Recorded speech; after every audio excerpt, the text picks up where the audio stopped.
이사야서 36장 1절하고 37장 14절부터 20절 말씀을 봉독하겠습니다. 현대인의 성경으로 준비를 했습니다. 함께 봉독합시다. 히스기야 왕 14년에 아시리아의 사네립 왕이 유다를 침략하여 요새화된 모든 성들을 점령하였다. 37장 14절 15절입니다. 시작. 히스기야는 그 편지를 받아보고 여호와의 성전으로 가서 편지를 여호와 앞에 펴놓고 이렇게 기도하였다. 그룹 천사들 위에 보좌에 앉아 계신 이스라엘의 하나님 여호와여, 주께서만 온 세상 나라를 다스리시는 하나님이십니다. 주는 하늘과 땅을 창조하셨습니다. 여호와여, 귀를 기울여 들으소서. 여호와여, 눈을 떠서 보소서. 사네립이 살아계신 하나님을 모독하려고 보낸 이 말을 들으소서. 아시리아 왕들이 수많은 나라를 멸망시키고 그 땅을 황폐하게 하며 또 그 신들의 우상을 불태운 것이 사실입니다. 하지만 그것은 신이 아니라 사람의 손으로 만든 나무나 돌에 불과했기 때문에 그들이 멸할 수 있었습니다. 우리 하나님 여호와여, 이제 우리를 아시리아 왕의 손에서 구해 주소서. 그러면 온 세상 나라들이 주 여호와만 하나님이신 것을 알게 될 것입니다. 아멘. 우리가 하나님을 제대로 믿고 하나님과 동행하려면 하나님이 누구신지, 우리를 향한 하나님의 마음이 어떤지를 아는 게 무척이나 중요합니다. 그리고 이게 하나님께서 우리에게 성경을 주신 이유죠. 저는 구약의 예언서들이 신약의 복음서만큼이나 하나님의 마음을 잘 보여준다고 생각합니다. 사실 예언서가 읽는 게 쉽지는 않습니다. 그렇지만 그 표면에 표현되는 심판 메시지 아래 흐르는 하나님의 마음을 알게 되면 그 심판 메시지를 하나님께서 왜 어떤 의도로 말씀하시는지 그 하나님의 마음을 알게 되면 예언서는 하나님의 절절한 사랑의 편지가 됩니다. 예언서들 중에 아마 이사야서가 그나마 좀 친숙하지 않을까 싶습니다. 예수님에 관한 중요한 예언들이 많이 담겨 있기 때문이죠. 그렇지만 그것 또한 읽기가 쉽지는 않습니다.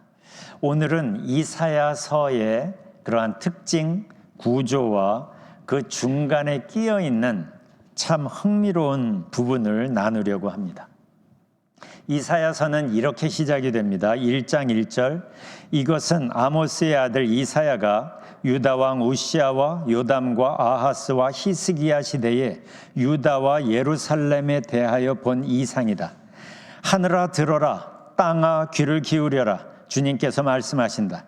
내가 자식이라고 기르고 키웠는데 그들이 나를 거역하였다.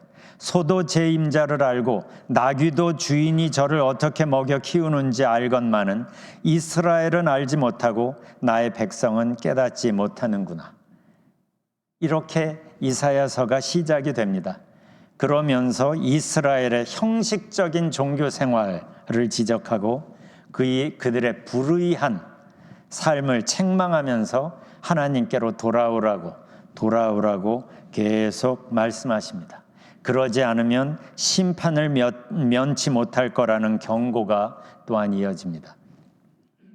그런데 이사야서를 읽어보신 분은 아시겠지만 흥미로운 게 중간중간에 하나님께서 앞으로 이루실 구원과 이스라엘의 회복에 관한 메시지들이 곳곳에 끼어 있어요. 그래서 읽다 보면 좀 뜬금없다는 느낌이 듭니다. 심판과 회복의 메시지가 섞여 있기 때문에 그래요. 어떤 주석가는 이 현상을 이렇게 설명을 합니다. 아버지가 어린 딸과 영화를 보고 있어요. 그런데 스토리가 심각해지면서 주인공이 위기에 몰립니다. 그러니까 딸이 잔뜩 마음을 졸이면서 봅니다. 그 모습이 안쓰러워서 아버지가 알려줍니다. 괜찮아질 거야. 이 영화는 해피엔딩이니까 너무 걱정하지 마. 이렇게 딸을 안심시키는 이 아버지처럼 하나님도 심판 메시지를 하시지만 그러나 중간중간에 그게 다가 아니라는 것. 앞으로 하나님께서 이루실 구원과 회복을 그래서 우리에게 틈틈이 말씀해 주시는 거라는 거죠. 그러니까 심판 메시지, 두려운 메시지들이 있지만 그게 사실은 메인 메시지가 사실은 아니었던 거예요. 그 모든 과정들을 통해서 하나님께서 이루실 회복, 이게 이사야서가 총체적으로 사실은 보여주려는 메시지인 겁니다. 예언서는 우리가 알고 있는 하나님의 두 가지 대표적인 속성, 성품, 공의와 사랑을 우리에게 보여줍니다. 우리 하나님은 공의의 하나님이시죠. 이 말은 하나님은 공의를 좋아하신다는 뜻만이 아니라 공의가 유지되기 위해서, 공의가 계속 공의되기 위해서 잘못된 사람에게 그 책임을 물으시는 분이라는 겁니다. 그래서 하나님은 심판자의 역할을 하십니다. 그런데 또한 우리 하나님은 사랑의 하나님이시죠. 그래서 하나님은 우리에게 벌 받아 마땅한 죄인들에게 돌이킬 기회, 용서받을 기회를 주십니다. 우리가 죄인이었어도 여전히 우리를 사랑하시기 때문에, 우리를 포기하지 못하시기 때문에. 그래서 사실 예언서들에 나오는 심판 메시지들의 그 뿌리는 하나님의 사랑에 있습니다. 우리가 죄에서 돌이켜 심판을 면할 수 있도록, 그래서 살 수 있는 기회를 주시기 위해서 심판 메시지를 하는 것이기 때문에 그런 거예요. 특히 이사야서는 우리의 죄 문제를 하나님께서 대신 해결해 하시기 위한, 하나님께서 우리의 죄 문제를 대신 해결하시기 위한 방법인 메시아 계획을 꽤 자세히 알려줍니다. 예수님의 십자가 고난을 예언한 이사야서 53장은 아주 유명하죠. 그리고 그 예수님의 대속의 십자가, 우리의 죄를 대신 해결하기 위한 십자가를 근거로 해서 이사야 40장부터 본격적으로 위로와 회복의 메시지를 선포합니다. 그런데 이사야서가 66장까지잖아요. 굉장히 길잖아요. 그런데 이 이사야서의 큰 흐름을 보면 딱 중간에 아주 특이한 부분, 특이한 내용이 끼어 있어요. 그게 이사야서 36장부터 39장의 내용입니다. 이사야서 1장부터 35장까지는 전형적인 예언서의 내용이 이어집니다. 심판과 회복의 메시지가 섞여서 계속 나와요. 그리고 40장부터는 회복과 희망의 메시지가 줄을 이루어서 나옵니다. 그게 66장까지 이어지는 거예요. 그런데 그 사이에 36장부터 39장에는 뜬금없이 히스기야 왕과 관련된 두 가지 이야기가 쏙 들어가 있습니다. 이거는 이 부분은 예언서가 아니라 무슨 열왕기나 역대기를 읽는 것 같은 스토리인 거예요, 그냥. 36장 7장은 아시리아가 남유다를 침략해서 남유다가 아주 위태로웠을 때의 이야기입니다. 오늘은 이 얘기를 조금 더 할 겁니다. 그리고 38장과 9장은 히스기야가 병이 들었는데 하나님께서 이사야를 보내서 이 병 때문에 너는 이제 죽을 거다라는 말씀을 하십니다. 그리고 나서 히스기야가 기도를 하죠. 그 이야기가 38장 9장에 나옵니다. 자, 이사야서는 1장부터 66장까지 쭉 이어지는 그 내용 중간에 예언서 중간에 왜 이 두 가지 이야기를 우리 앞에 꺼내는 걸까? 하나님은 이사야서를 통해서 심판과 회복을 말씀하십니다. 그러나 하나님은 우리가 심판이 아닌 회복과 소망 안에 있기를 원하시는 거죠. 그렇다면 우리가 회복과 소망 안에 있으려면 어떻게 해야 할까? 우리가 하나님의 회복을 실제로 경험하며 살려면 어떻게 해야 할까? 이게 이사야서가 중간에 히스기야 얘기를 꺼내는 이유입니다. 이사야서 36장은 이렇게 시작이 됩니다. 아까 우리가 읽었죠? 히스기야 왕 14년에 아시리아의 사네립 왕이 유다를 침략하여 요새화된 모든 성들을 점령하였다. 사실 이 스토리는 열왕기하 18장 이하에 더 자세하게 설명이 돼요. 스토리니까, 역사니까. 그 배경을 잠시 보면 그 당시 중동 지역의 패권은 아시리아가 쥐고 있었어요. 그들은 서진 정책을 폈습니다. 그러니까 북이스라엘을 위협하고 있었어요. 당연히 북이스라엘 바로 아래인 남유다도 큰 위협을 느꼈습니다. 그래서 히스기야의 아버지인 아하스 왕, 유다 아하스 왕은 이런 국제 정세에서 살아남기 위해서 이사야 선지자의 반대에도 불구하고 아시리아에게 자진해서 속국이 됩니다. 결과적으로 남유다는 평화를 얻는 대신에 엄청난 조공을 바쳐야 했고 아시리아의 우상들이 유다 안으로 더 많이 유입되기 시작합니다. 그런 상황에 히스기야가 유다의 왕이 됩니다. 고민이 많았죠. 이 히스기야는 신앙이 좋은 왕이었거든요. 이 남유다 나라가 하나님의 백성답게 살려면 어떻게 해야 할까? 이 살벌한 국제 상황 속에서 살아남으려면 어떻게 해야 할까? 이 고민에 대한 히스기야의 결단이 열왕기하 18장 5절 6절이에요. 5절을 먼저 보면 히스기야는 이스라엘의 하나님 여호와를 신뢰하였는데 유다의 모든 왕 중에서 그와 같은 왕이 없었다. 6절 그는 모든 일에 여호와를 따르며 순종하고 여호와께서 모세에게 명령하신 모든 것을 지켰다. 이 결단에 대한 하나님의 응답이 이어지는 7절입니다. 여호와께서 그와 함께 하셨으므로 그는 무엇을 하든지 성공하였다. 그렇지만 그 과정은 그리 간단하지만은 않았습니다. 히스기야는 결단하고 하나님 믿음으로 살겠다는 결단을 하고 아시리아와의 속국 관계를 파기합니다. 이건 엄청난 결단이었습니다. 당시의 상황을 보면 더더욱 그렇습니다.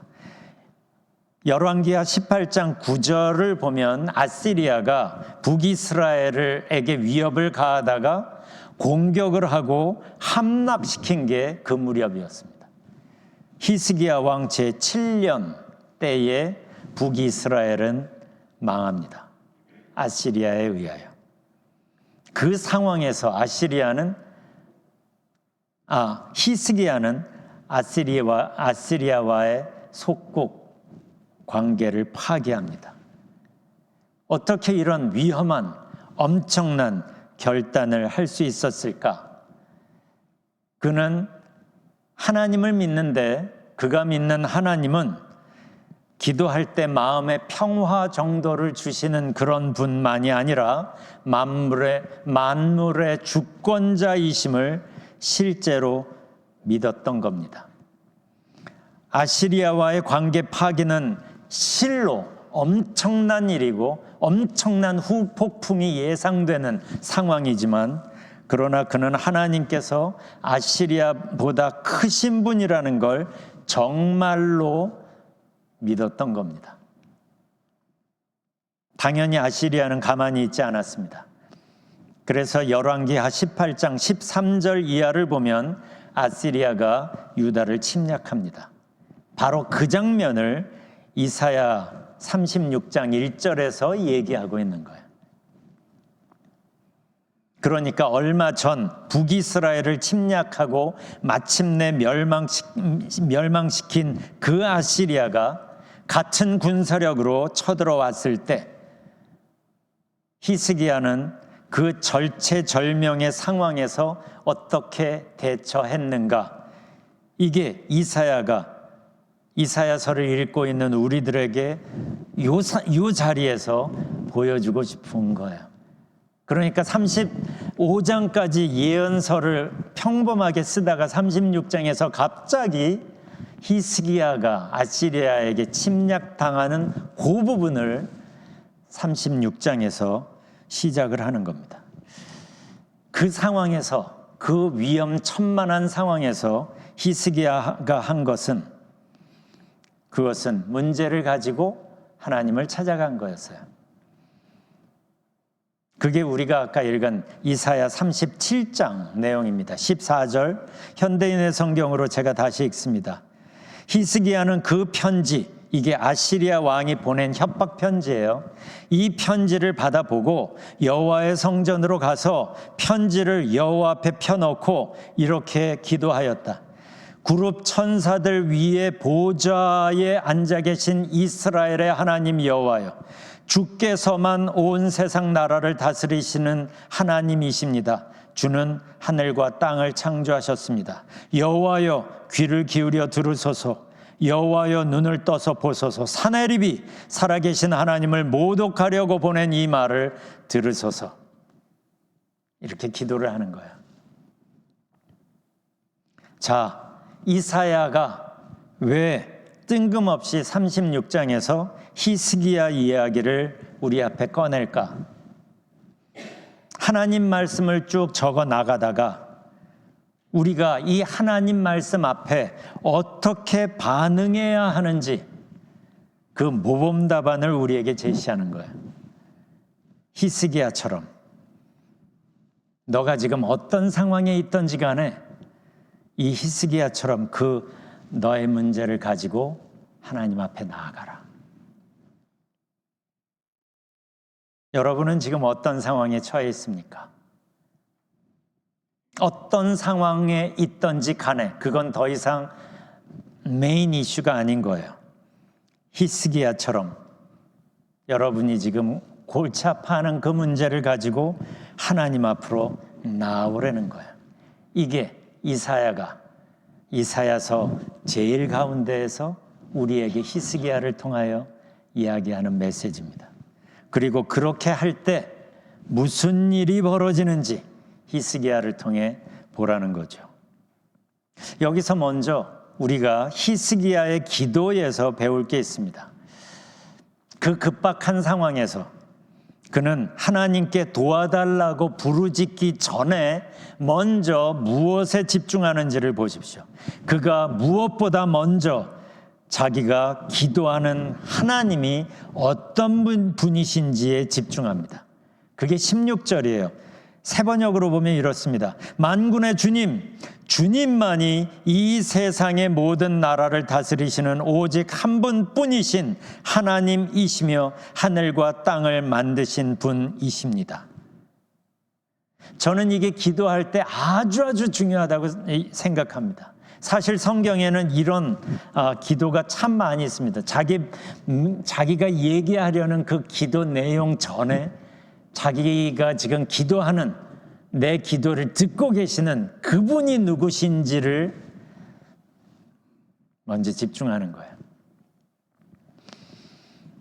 우리가 이렇게 하나님께 집중할 때 내가 지금 씨름하고 있는 그 문제가 아니라 내 기도를 듣고 계시는 그 하나님이 누구이신가에 집중할 때 우리의 기도는 푸념이 아니라 기도가 됩니다.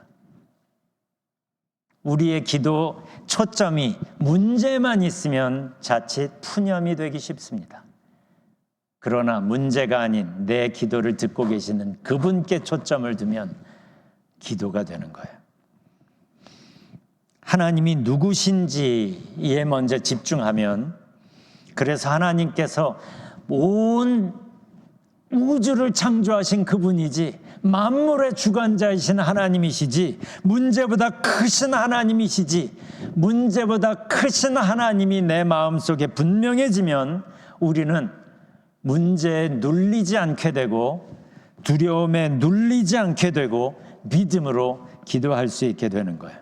그게 20절이죠. 우리 하나님 여호와여, 이제 우리를 아시리아 왕의 손에서 구해주소서. 그러면 온 세상 나라들이 주 여호와만 하나님이신 것을 알게 될 것입니다. 그러니까 바로 이어서 21절에서 하나님께서 이사야를 보내서 내 기도를 내가 들었다 말씀하세요.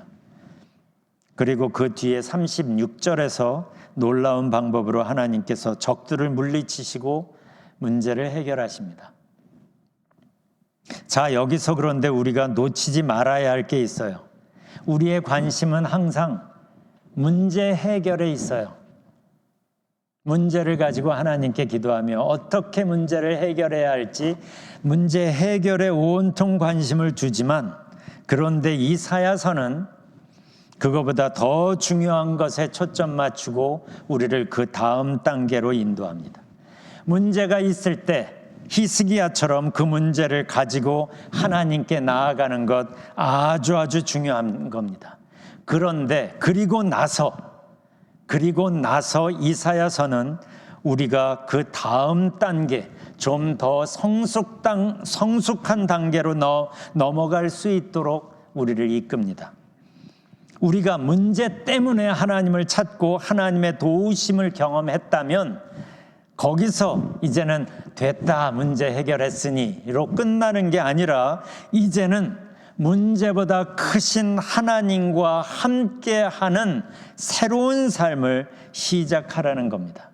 문제가 있을 때마다 그 문제를 가지고 하나님을 찾고 해결하고 하는 그런 패턴보다 더 좋은 것은 문제보다 크신 하나님과 매일을 함께 걷는 새로운 방식의 삶을 시작하는 것이기 때문인 거예요. 나 혼자 살다가 힘든 일이 있을 때 하나님을 찾는 게 아니라 애당초 하나님, 문제 때문에 알게 된 하나님, 기도하면서 알게 된 하나님, 문제보다 크신 하나님을 놓지 말고 그 하나님과 함께 일상을 이어가는 거예요. 그러니까 하나님을 약처럼 필요할 때만 찾지 말고 밥처럼 매일 찾으려는 거죠. 하나님은 반창고가 아니에요. 약이 아니에요. 문제 해결사가 아니에요. 우리와 함께 하기를 원하시는 분인 거예요. 이렇게 하나님과 함께 할 때 하나님 안에서 바울이 얘기하는 항상 기뻐하라, 이 놀랍고 독특한 삶이 가능해지는 거예요. 나 혼자 있을 땐 절대로, 가끔은 가능하지만 항상 기뻐하라는 안 되는 얘기잖아요. 그러나 하나님과 함께 있을 땐, 문제보다 크신 하나님 안에선 그게 가능한 거예요. 그래서 하시는 말씀이 이사야 41장 10절입니다. 같이 읽어볼까요? 시작. 두려워하지 말라, 내가 너와 함께함이라. 놀라지 말라, 나는 내 하나님이 됨이라. 생각해 보세요. 하나님이 이 말씀을 어떤 마음으로, 어떤 뉘앙스로 이 말씀을 하고 계시는지. 저 말씀 오늘 처음 보시는 분 별로 없을걸요? 굉장히 유명한 말씀이죠. 그런데 여러분은 저 말씀을 어떻게 사용하고 어떻게 묵상합니까? 필요할 때 저 말씀 붙잡고 기도하는, 필요할 때만 써먹는 말씀이 아니기를 바라요. 왜냐하면 그게 하나님의 의도이기 때문이에요. 우리가 원하는 건 문제 해결이지만 하나님께서 원하시는 건 관계이고 동행인 거예요. 그걸 지금 저 말씀 속에서 하시는 겁니다. 문제 있을 때만 만나고 기도하고 문제를 해결하는 것만이 아니라 하나님은 우리와 늘 함께 하시며 우리의 일상을 함께 걷고 싶으신 거예요.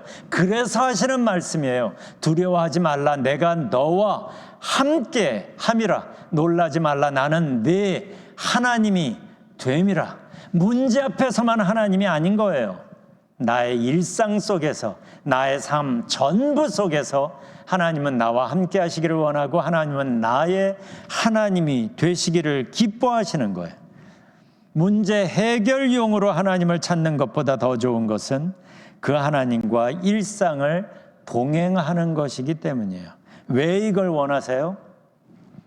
이런 지속적인 관계, 이러한 동행의 친밀함 안에 있어야 하나님의 사랑이, 하나님의 선한 영향력이 우리 안에 스며들어올 수 있고, 그래야 우리가 하나님께서 우리를 맨 처음 창조하셨을 때 원래 우리의 모습, 죄로 왜곡되고 오염된 나의 현재 모습이 아니라 원래 하나님이 창조하시고 참 좋다 기뻐하셨던 그 모습으로 회복될 수 있기 때문입니다. 하나님의 영향력 아래 있어야. 그래서 말씀하시는 거예요. 내가 너와 함께한다. 나는 네 하나님이 됨이라. 이 내용을 예수님께서는 어떻게 표현하시죠? 내 안에 거하라. 나도 너희 안에 거하리라. 문제 있을 때만 하나님 앞에 거하는 게 아니라 일상 속에서 내 안에 거하라.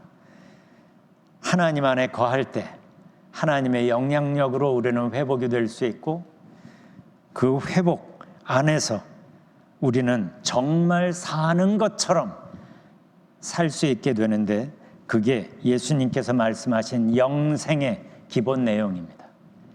영생은 죽어서 천국 간다는 말이 아니라 이 땅에서 하나님의 에너지를 가지고 하나님과 함께 이 세상의 빛으로 하나님의 자녀로 살아가는 새로운 방식의 삶이에요. 그게 영생, 다른 말로 말하면 풍성한 삶입니다.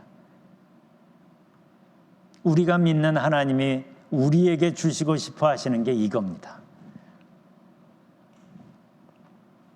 지금 여러분은 어떤 삶을 살고 계십니까? 다윗이 시편 23편에서 말한 것처럼 혹시 사망의 음침한 골짜기로 지금 걷고 계시는 분이 있다고 해도, 어떤 상황 속에 여러분이 지금 있든지 간에 하나님께서 우리에게 원하시는 것은 히스기야처럼 내 앞에 나와라. 내가 문제보다 큰 하나님이라는 걸 너에게 보여줄게. 이게 우리가 지난번에 얘기한 하나님이 아브라함에게 말씀하신 나는 전능한 하나님이라. 같은 내용이잖아요. 하나님 앞에 나오십시오. 문제 해결용으로만 나오지 말고 하나님과 함께 문제를 붙잡고 씨름했으면 그 다음엔 거기서 더 나아가서 문제보다 크신 하나님과 함께 일상을 걷는 새로운 방식의 삶을 시작하십시오. 거기서 하나님 안에서 예수님이 말씀하신 풍성한 삶이 시작되기 때문입니다. 하나님은 우리가 상상하는 것보다 훨씬 더 가까이 오셔서 임마누엘 하나님으로 우리와 함께 하시면서 우리에게 말씀하십니다. 지난주에도 저 말씀을 읽었죠. 같이 읽어볼까요? 시작. 오직 여호와를 바라보고 의지하는 자는 새 힘을 얻어 독수리처럼 날개치며 올라갈 것이요 달려가도 지치지 않고 걸어가도 피곤하지 않을 것이다. 오늘 아침에도 이 말씀을 여러분에게 소개합니다. 별로 길지도 않으니까 그냥 외워버리십시오. 그러니까 교회 안에서만이 아니라 매일매일 삶 속에서 저 말씀을 묵상하고 붙잡고 저렇게 말씀하시는 임마누엘 하나님이 지금 내 안에, 내 곁에 나와 함께 문제를 지금 같이 응시하고 계시는 그분이라는 것을 기억하고 하나님과 함께 이 한 주간을 멋지게 시작하십시다. 잠시 하나님 앞에서 머무르는 시간을 좀 가졌으면 좋겠어요. 우리에게 말씀하시는 하나님, 우리에게 말씀하시는 하나님, 두려워하지 말라. 내가 너와 함께함이라. 놀라지 말라. 나는 네 하나님이 됨이라 말씀하시는 그분 앞에 온 마음으로 나오십시오.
하나님, 우리가 하나님 앞에 있습니다. 문제보다 크신 하나님 앞에 우리가 이렇게 있습니다. 우리의 삶을 돌아봅니다. 믿음으로 살려고 하는데 때때로 그게 잘 안 돼서 힘들고 버거울 때가 있습니다. 어떻게 해야 할지 마음이 초조하고 피곤해지기만 합니다. 그때 하나님, 오직 여호와를 앙망하는 자는 새 힘을 얻는다 하셨습니다. 우리가 온 마음으로 주님을 바라봅니다.